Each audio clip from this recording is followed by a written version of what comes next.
তাহসান রোজার বিয়ে নিয়ে আলোচনা সমালোচনা এখন তুঙ্গে। সোশ্যাল মিডিয়ায় চোখ রাখলেই এই উন্মাদনার প্রমাণ মিলছে। গায়ক তাহসান ও তার নতুন জীবনসঙ্গী রোজা আহমেদের বিয়ের ছবি ঘুরছে হাজারো পোস্টে। শুভকামনার বন্যার সঙ্গে চলছে নানা কৌতূহল। সবচেয়ে বেশি প্রশ্ন, হানিমুনে কোথায় যাচ্ছেন তাহসান রোজা দম্পতি? তাহসান ভক্তদের জন্য এক্সক্লুসিভ খবর হলো, আজ মঙ্গলবার সকালে হানিমুনের উদ্দেশ্যে ঢাকা ছেড়েছেন তাহসান ও রোজা। সকাল ৮টা ৫৫ দেশের একটি এয়ারলাইন্সের উড়োজাহাজে তারা রওনা হন মালদ্বীপের উদ্দেশ্যে। সূর্যময় দ্বীপরাজ্যেই কাটবে তাদের মধুচন্দ্রিমার বিশেষ মুহূর্তগুলো। এই সময়ের জনপ্রিয় গায়ক তাহসান শুধু বিয়ে নিয়েই ব্যস্ত নন, সমান্তালে সামলাচ্ছেন নিজের সৃজনশীল কাজও।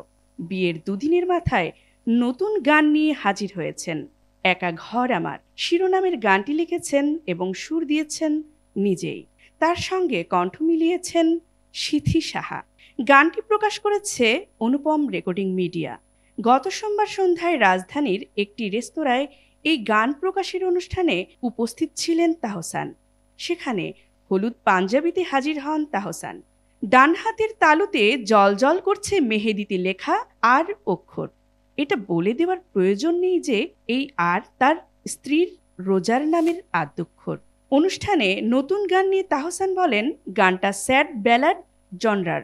আমি তো গত ২০-২২ বছর ধরে স্যাড ব্যালাড গানের জন্যই আপনাদের ভালোবাসা পেয়েছি বেশি। অনেক জনরার গানই করেছি, কিন্তু স্যাড ব্যালাড আমার স্বকীয় ধারাই বলা যায়। প্রেমের কোনো অংশ নিয়ে গান লেখা হয়নি, সেরকম একটা অংশ খুঁজে বের করার চেষ্টা করেছি এ গানে। যখন একটা মানুষ আরেকটা মানুষের প্রেমে পড়ে যায়, তখন অনেক প্রত্যাশা থাকে।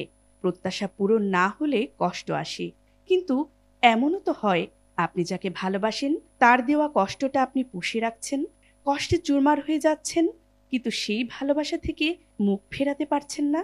একটা মানুষকে ভালোবাসি, একই সঙ্গে ঘৃণাও করি, এরকম একটা অনুভূতি থেকে গানটা লেখা।